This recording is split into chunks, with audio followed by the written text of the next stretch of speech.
Thank you to the SME Chamber for inviting me here to speak here. I've been speaking for the SME Chamber for close to 5 years now. And a quick background to myself, I am one of those animals. I was a banker for 10 years and then became a private equity investor around 7 years ago. I started with private equity with GE Capital, where I used to work.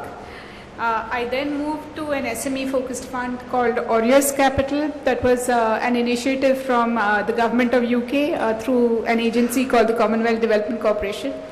And late last year, I split from Aureus, and I founded my own private equity firm along with one of my colleagues. It's a $150 million fund, specifically for investing in SMEs.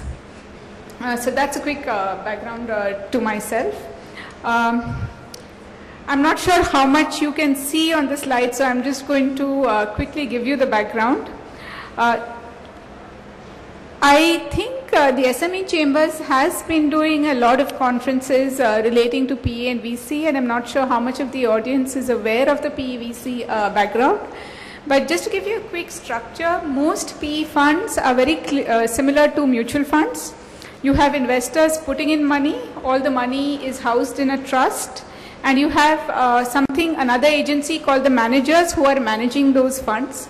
So the people who you as a prospective investee company are interacting with are the managers. You typically don't get to see who the investors are, and you typically don't get to interact with who the investors are. And investors give a fairly broad mandate to the managers. Managers have total discretion on who they want to invest with and what kind of industries, what kind of governance they want to invest with. Typically, investors don't have a decision-making say in most private equity funds.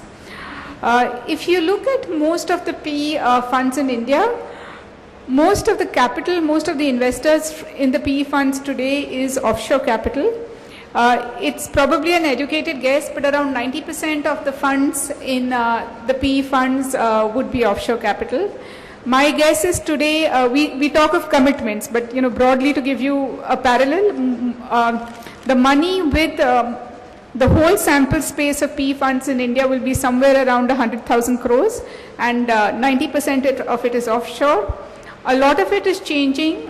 We see more and more tendency of Indian institutional investors to start investing in PE funds.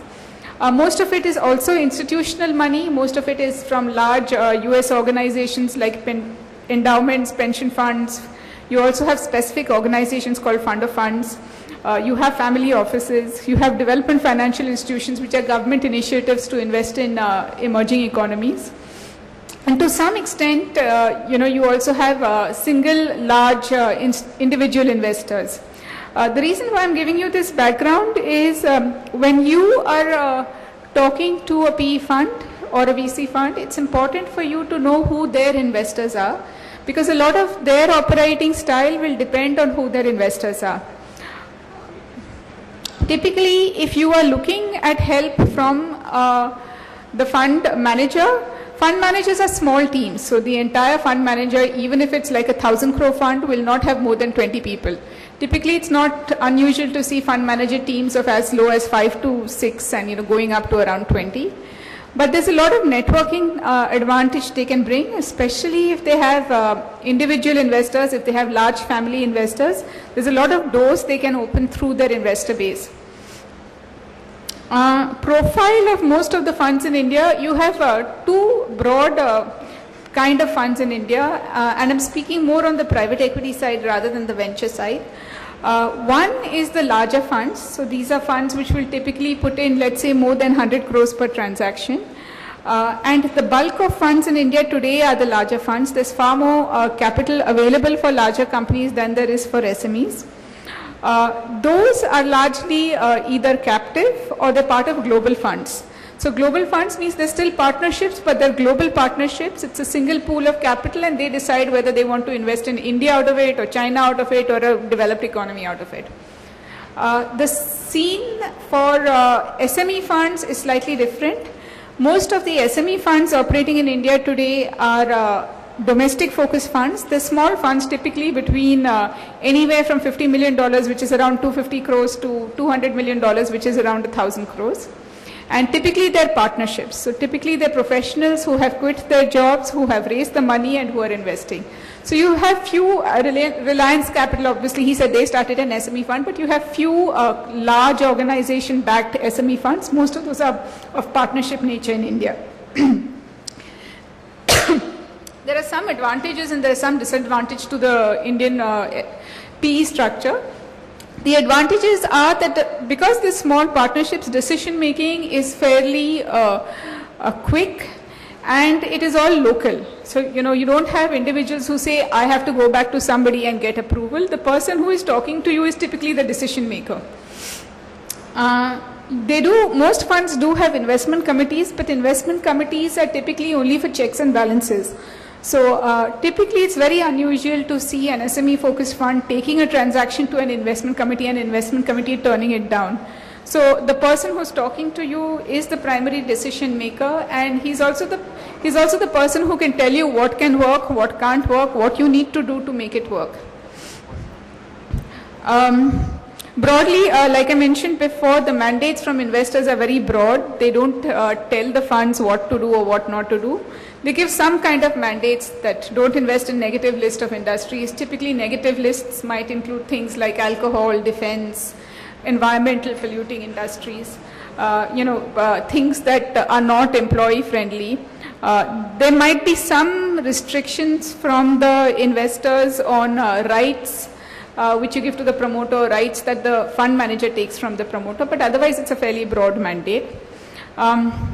I know you can't see the screen very clearly, but this slide compares typically what you expect to get from a banker versus what you can expect to get from a fund. Now, typically when you take a loan from a banker, what you're negotiating with is interest rates. And the banker does your cash flows and says, okay, with these kind of cash flows, you have ability to pay back my loan, plus you have ability to pay back so much interest, so you're qualified for this much of interest. When you're negotiating with PE funds, they don't expect to get paid out from the cash flows of the company. And ideally, most PE funds don't like taking money back from the promoters either.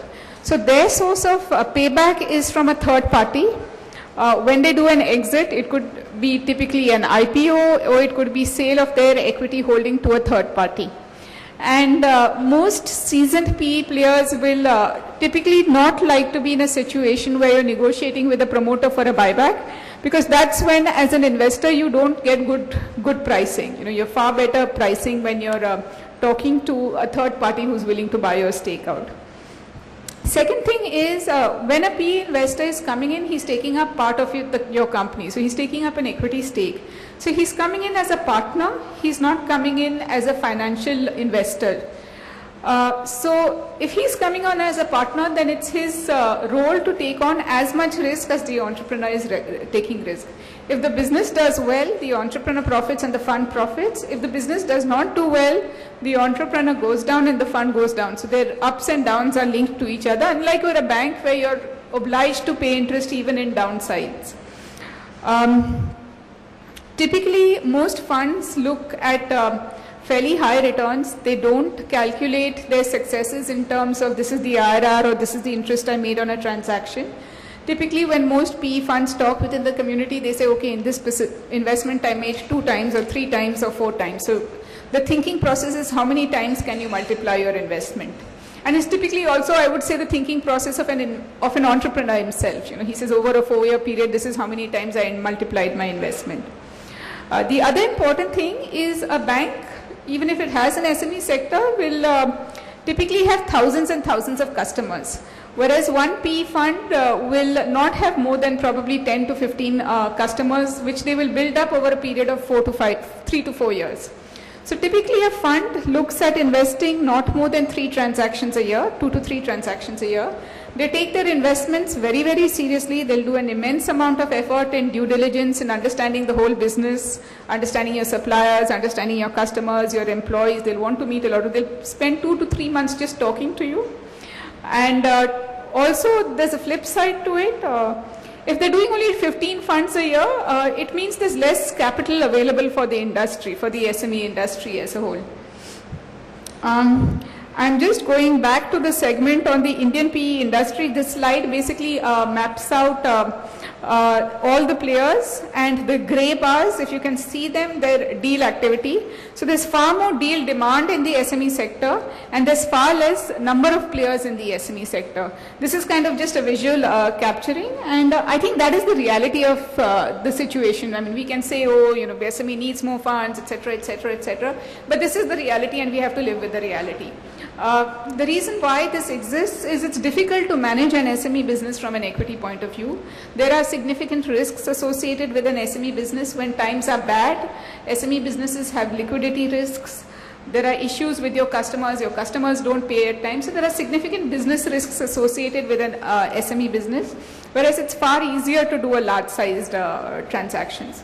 And therefore, when you look at SME focused investors, they typically look at companies where they can get actively involved. So they typically put in a network in place that if there is a downtime, we should be able to help you get the financing. If there is an opportunity to enter a new market, we should be able to help you make the introductions. We should make you be able to make the alliances. And most fund managers, especially in this space, would like to get actively involved in your businesses. What do PE funds look for? If you were to start talking to a private equity fund, there are basically no set criteria. There are different kinds of funds. Different funds like different industries. Some funds, like I mentioned, they're partnerships. Some funds like more services. Some funds like more manufacturing. Very often, decisions might actually be based on the entrepreneur, on the quality of the entrepreneur, the quality of the entrepreneur's team. The good part is SME fund managers, they understand they're dealing with SMEs, so they don't expect you to have a large team in place, but they're very happy to work with you in hiring the large team. They understand that you don't have a corporate governance structure in place. There might be numbers which are off the balance sheet, but they're very happy to work with you in regularizing that, as long as they get the impression that yes, the intent is there and the ability is there to mend situations in future. Broadly, kind of returns that you're looking for, there are two kinds of returns which we can get in India. One is through re-rating, what we call, and one is through the underlying business growth. When I talk of re-rating, when we come into a business, let's say it's a 30 crore business or a 20 crore business, we value a business based on certain principles. So we might value a business based on its revenue, or we might value a business based on its profits. So let's say we decide to value a business based on its revenue. So we say, oh, it's a small business, so let's value it at one times revenue. As the business grows over a period of time, once it's grown from, let's say, 20 crores to 100 crores, then the business becomes more valuable. And instead of just valuing it at 1 times revenue, you can value it at 2 times revenue. So your returns come from the fact that it has grown and the growth itself, which is called re-rating as well as growth. That's why when fund managers look at businesses, the significant thing they look at is growth. Not so much cash flows, but probably growth. Other thing that they look at is growth should be reasonably sustainable. If you have visible growth in terms of order books, it's that much easier for you to raise funding. Ability to influence growth is also important. How open is the manager and the entrepreneur? How open is he to take your help? How open is he to use your network? And also what I would say, my experience is typically there is a lot of conflict between an investor and a manager and an entrepreneur after fundraising. And typically this conflict lasts for around a year, 18 months. After that period is over, then both parties get used to each other's style, and that's when the real value creation starts happening, because that's when both people realize it's a partnership, and that's when I would say the true fun starts happening. So if I go back to one of the investments which I made, and we just exited the investment 2 months ago. We made around 3 times the money in around 3 years. When